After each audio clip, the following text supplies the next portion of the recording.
Ხარდაჭერა ქართულ ხალხს და დასანქცირების პირობა რეჟიმს ბრიუსელში ევროკავშირის ლიდერების შეხვედრა მიმდინარეობს, სადაც საქართველოსაც მსჯელობენ.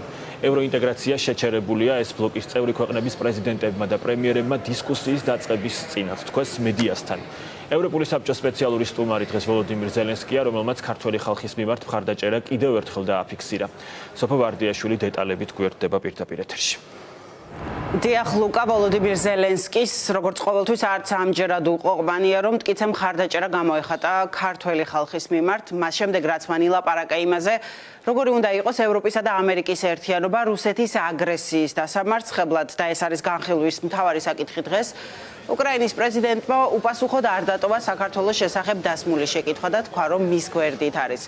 განსაკუთრებულად გულთბილი დამოკიდებულება საქართველოს მიმართ გამოხატა ლიეტუვის პრეზიდენტმა, კომენტარები საქართველოზე გააკეთეს სხვა ევროპელმა ლიდერებმაც.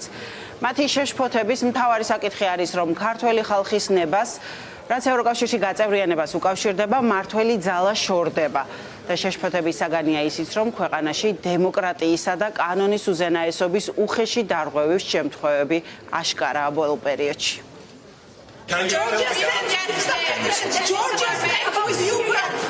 And we stay with Georgia.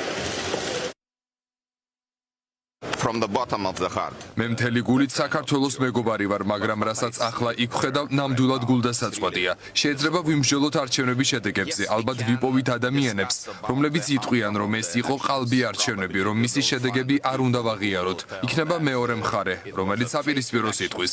მაგრამ პირადად ჩემთვის ყველაზე გულდასაწყვეტი შემდეგი რამ არის. მთავრობამ გამოაცხადა, რომ ისინი შორდებიან ევროპულ გზას, მიუხედავად იმისა, რომ საქართველოს მოსახლეობის 80%-ზე მეტი მტკიცედ უჭერს მხარს ევროპულ ოცნებას. ამიტომ ქართულმა ოცნებამ ქვეყნის მოსახლეობის უმრავლესობას ევროპული ოცნება არ უნდა წაართვას.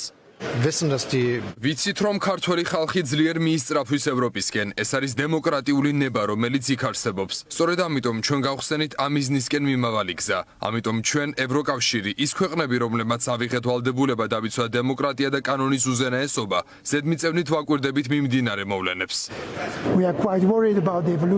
ჩვენ შეშფოთებულები ვართ საქართველოში მოვლენების განვითარებით. ეს არ არის ისეთი დემოკრატია და კანონის უზენაესობა, რომლის ნახვაც გსურს ევროკავშირის მიწაზე ან ევროკავშირთან ახლოს.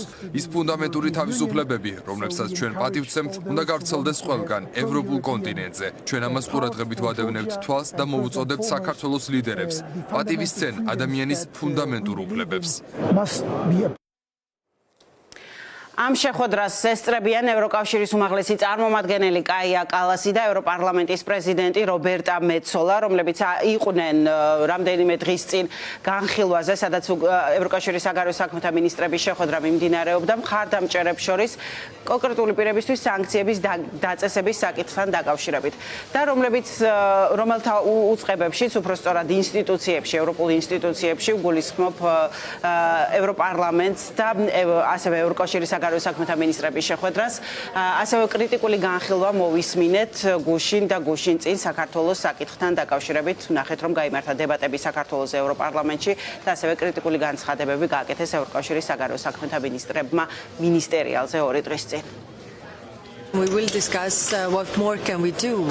განვიხილავთ საქართველოს საკითხს და რა შეგვიძლია დამატებით გავაკეთოთ მთავრობაზე ზეწოლის მოსახდენად, რომ არ გამოიყენოს ძალა დემონსტრანტების წინააღმდეგ, არ განახორციელოს რეპრესიები ოპოზიციაზე და რომ გავუგზავნოთ ძლიერი სიგნალი ევროკავშირის მხრიდან. ორშაბათს განვიხილეთ და ვერ მივახციეთ შეთანხმებას სანქციების ნაწილზე, მაგრამ გჭირდება, რომ კიდევ ვიმუშაოთ.